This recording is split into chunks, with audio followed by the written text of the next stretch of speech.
Welcome back. Well, now to the political fallout and the fact that Anthony Albanese has been warned time and time again that this could happen if we allow Jew hate to grow and fester in Australia.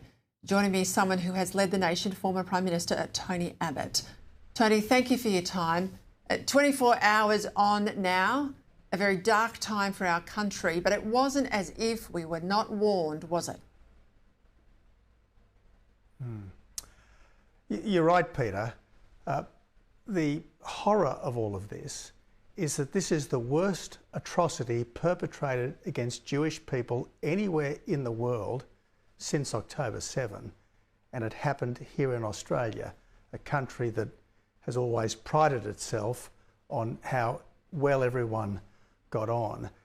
And without wanting to be too personal, I think that what we've seen from all levels of government in this country since October the 7th is hand-wringing impotence in the face of example after example of Jew hatred. No hate preachers have been deported or prosecuted.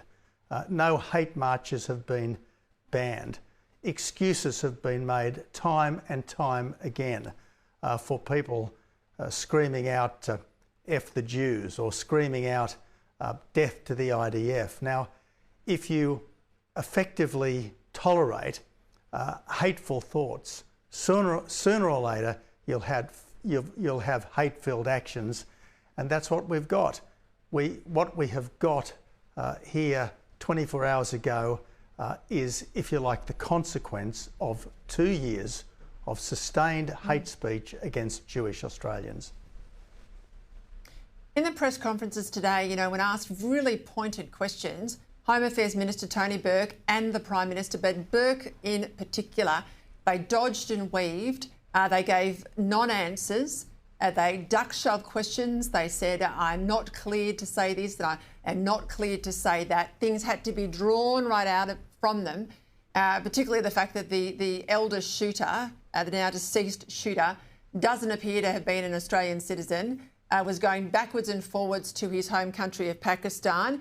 God knows what he was doing while he was there. All of these things, Tony Abbott, Australians deserve answers to. We deserve a Prime Minister and a Home Affairs Minister who look like they are in charge, that they are across their brief, that they are running the show in Canberra, because it does not feel like that right now. Yes, Peter. Look, we have a government which is comprised of social justice warriors, not of national security warriors. I don't think anyone in this government ever looks comfortable talking about national security, and yet that is the first responsibility of government, to keep our people safe and to keep our country free. And we really do have to wake up to ourselves. We cannot keep importing hatreds from overseas.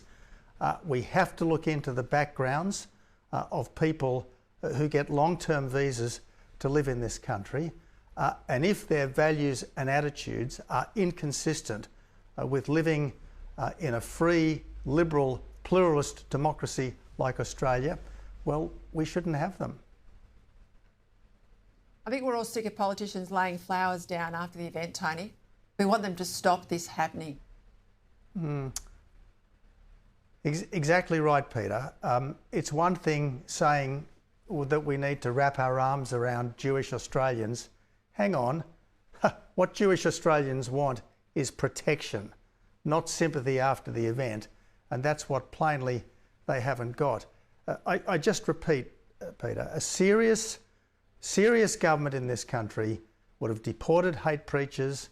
It would have prosecuted people spilling the bile that we've seen all too often in our streets and in mosques and prayer rooms, and it would have banned these hate marches. I mean, what possessed the authorities in New South Wales and in Canberra to permit that march across the Sydney Harbour Bridge? What motivated them to turn what was effectively a blind eye to the protest on the steps of the Opera House within 36 hours of the October 7 atrocity? I mean, the only one who was arrested on that infamous night was someone carrying a Star of David flag. I mean, we have just got this completely wrong from the beginning, and it must change, and it must change from now.